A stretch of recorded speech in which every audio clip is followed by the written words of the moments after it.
Good morning, good morning, good morning. Nate here with the Volunteer Tech Vlog on the Live Sound 101 YouTube channel. And in this video, I will be doing a candid discussion and conversation about different types of recording in pro audio. And I got my new cup here. This thing is awesome, by the way.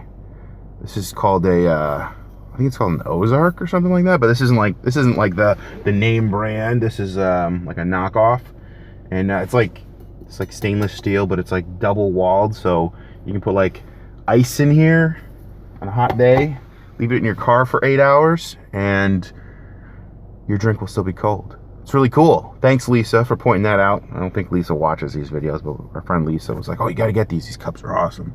But anyway, we're talking about recording. So with that, this is a Let's Drive video.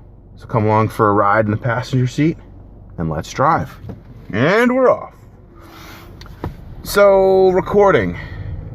So there's a couple things. If you've never really looked at it, there's different types of recording you can do. And I went to school for sound recording technology, so I learned about these different types. And one of the first projects, once we got in the studio and we finished all our prerequisite classes, like pre-calc and calc 2 and intro to electronics and physics and all that fun stuff, once we were actually able to get into the recording studios at UMass Lowell, we did a little project called a Live-To-2, and that's the first type of recording I want to talk about. That's Live-To-2, in case you missed it. So if you haven't figured it out already, it's a live stereo recording. So you set up 2 microphones in the room, and those microphones are connected back to a stereo recording device, or perhaps more than a stereo recording device, but only 2. It could be an 8-channel recording device, but you're only using the first 2 channels. And one microphone will get panned to the left, and one microphone will get panned to the right if it's a stereo recording, or if it's multi-channel. You just use tracks 1 and track 2 there, and then in production you pan the tracks. And there's a whole bunch of different configurations for microphones. You can use like depends on what type of microphones you can use. This is where it gets really important as to whether you're using an omni microphone or cardioid or hypercard or supercardioid, or and then so you've got your different microphone pickup polar patterns, pickup patterns, and then you've got different configurations that you can put your your microphones in. You can do like an XY, coincident type of thing. You can do a spaced out, like, at a few feet apart, or you can do 20 feet apart. Like, there's all different, you can play around with where these 2 microphones are positioned, and that will actually have a pretty big impact. Depending on the type of music you're recording, that'll have a big impact on the sound. So it's fun to experiment with. If you've got, maybe 8 microphones, you can put a couple real close, you can put some spaced apart, some even further, and then you can switch between them and see which microphone configuration sounds good for the type of recording that you are doing. So that's always fun. That's a Live-To-2, and there's many different approaches to a Live-To-2 based on the type of recording you're doing and the equipment that you have. So that's what I would say. And then just to take a step back, you can also do a Live-To-1 if you're doing, like back in the day, big band. This is actually really good history for people to know, like, where the recording industry came from. So back in the day, when you're doing like big bands, you'd have like almost like an orchestra type of a thing with but you know what a big band is, right? I mean, I don't have to explain what a big band is, but you've got your instrumentation, and you've got maybe a singer or a soloist, and what they would do is they would do, like, essentially, we just talked about Live-To-2, they do a Live-To-1. So they just have one microphone set up in that room, and the thing with a Live-To-2 or a Live-To-1 is that there's no mixing done after the fact. You've got to do all your mixing in the room. So whether you've got a sound reinforcement system in the room, or you're just relying on the dynamics of the band and the relationships between people being able to hear each other in the ensemble. They're basically doing the mixing as they're playing live because they're listening to everybody around them, right? And there's no mixing that will be done after the fact. You might be able to do some tweaking with, I don't know, with like EQ and some compression, and you can do some little tricks, like kind of on the mastering level, to adjust the mix, but you're not going to be able to do any major like mixing adjustments after the fact with a Live-To-2 or a Live-To-1. So you've got to get the mix right live. So that's the other big thing about a Live-To-2 or a Live-To-1. As I was talking about back in the day, you had a big band, you had one microphone, and what they would do, because they couldn't mix after the fact, they'd set up that microphone and they'd put like the lead singer closest to the microphone or the soloist closest to the microphone, and then the band would be back behind them, and they would space out each member of the ensemble. Ensemble is just another word for band. They would space out each person in proximity to that microphone based on where they needed to be in the mix. So you could if you had the drums, so that the drums would be in the back because they're pretty loud instrument, or the drums might be in the middle or something like that. But if you had a horn section or something, you're going to want the horn section to be off to the side, maybe. You're going to want the drum to be back and in the middle. You want the tuba to be way off to this side in the back. But then, if you had like a piccolo, flute, maybe, if you've got these instruments that are a little bit softer relatively and dynamically, you want them closer to that microphone. So your mixing would actually be done in a physical sense. So that's a good intro to like Live-To-2 or Live-To-mono recordings. Let's see, and then another project I did in school, we did a multi-track. So that's the other type of recording. So you've got your live recordings, and then you've got your multi-track recordings. And the beauty of multi-track recordings these days is that track numbering is really not a limit. Like, you can, for short money, you can buy a couple of 8-channel interfaces, link them all together, or whatever. Actually, I think I saw from Tascam, I think it was, they put out like a 64-channel solid-state recorder. I'm like, holy cow. It's like, and it fits all in like one rack. I'll see if it fits all in like, I'm getting ahead of myself here. It fits all in one rack unit. So it's like a purpose-built 64-channel solid-state recorder that fits in one RU. And I thought that was pretty incredible.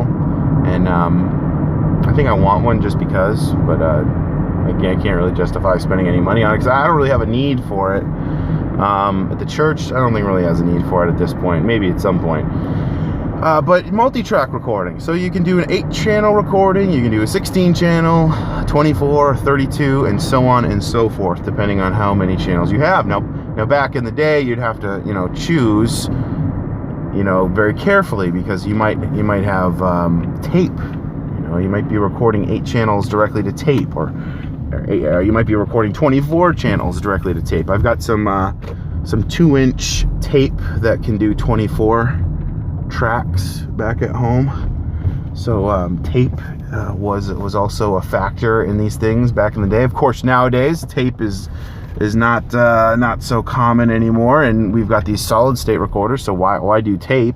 But with multi-track recording, the thing about it is it's different than the Live-To-2 or the Live-To-mono, because you can mix after the fact. You can record everything discreetly. So you can set up a microphone or a bunch of microphones on the drums. You can have a snare mic, kick drum mic. You can have overheads that get in there. You can have a hi-hat mic. You can have a separate track for the bass guitar, for the electric guitar, for the lead singer, for the backup vocal. Everything gets its own track. And based on how many tracks you have, you can just record everything and then mix it later. Now that requires more work. So now we get back to workflow, which we talked about a few videos ago. And what workflow works best for you. Because I'll tell you what, I mean, you have less flexibility with a Live-To-2 But the workflow for Live-To-2 recording, if you can get it right, get your mix sounding good in the room, it's a lot less work, right? It just depends on what you're trying to do, what you're trying to accomplish.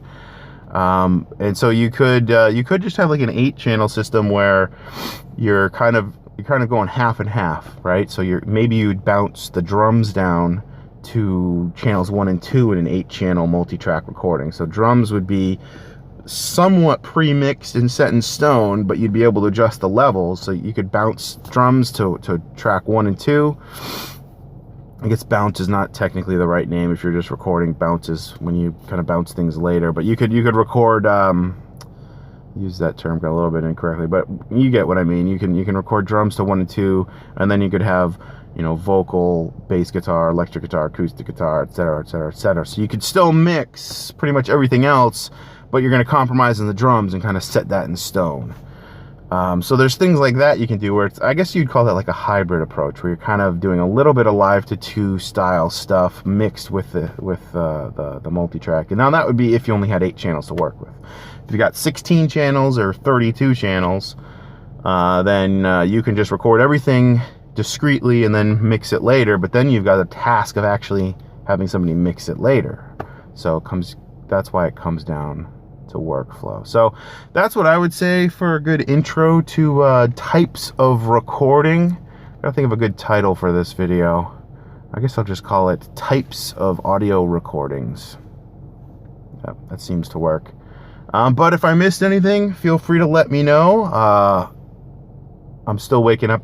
It's still early. It's about 7:30 in the morning on a Sunday morning. I'm going to go and get some tunes playing through the system. I'm going to get 2 microphones set up. I'm going to get some DI up there and some microphone stands, and get ready for Tim and Don, who are going to be leading worship today. So it seems like it's going to be a 2-man band. And I will do a report, as always, after church. Let you know how things went. File that media report. But yeah, that's about it for today. Yeah, I switched over to, as you've probably noticed, to 720p recording because, you know, it just saves space and easier to work with the files. What else did I do? Oh, and I got this new video editing software, which I'm really liking. It's what's it called? It's called Power Director. I think it's called Power Director for Android. And it allows me to easily overlay my little thumbnail thing that, you know, got the little squiggly on the bottom where I could put like audio lesson, you know, down here, and Live Sound 101 branding. Before, I used to just make thumbnails and just upload the thumbnail with the video. Now I just take that little branding PNG and I just overlay it right over the video, and then the thumbnail just auto generates. And so that's another workflow thing for me to keep cranking these out every Wednesday and Friday. That's my goal, is to do vlog videos every Wednesday and Friday, and I've been able to stick with it for a few months now, so I think a routine schedule is a good thing. Definitely helps me kind of plan out my thoughts and everything. What else? Oh, I've been getting a lot of emails from people that are like, where's the next video? Like that. So I started with like 8 videos on the Live Sound 101 video series, and then I spun it off, created this whole vlog channel to support that. And I don't know if people are making the connection between the vlogs and the series, because I keep getting feedback on the Big Nate 84 channel, not on the Live Sound 101 channel. And I'm not sure if that's why. I think everybody's just watching the videos on Big Nate 84 and they don't even know the Live Sound 101 channel was spun off and actually exists. So I think what I'm going to need to do is start planning out that next chunk of videos 9 through 16, and get those uploaded over here so people get the crossover that, hey, we spun off, now we're over here. Because some of the videos, like the part 1 already has like 30,000 views. So views aren't everything on YouTube, but views do go a long way. In terms of getting your videos found and people finding them. So I don't want to take it down and upload it again over here, because then we go back to 0. But anyway, that's it. Thanks for watching. Thanks for subscribing and for commenting. Always love hearing from people. I'll see you in the next video.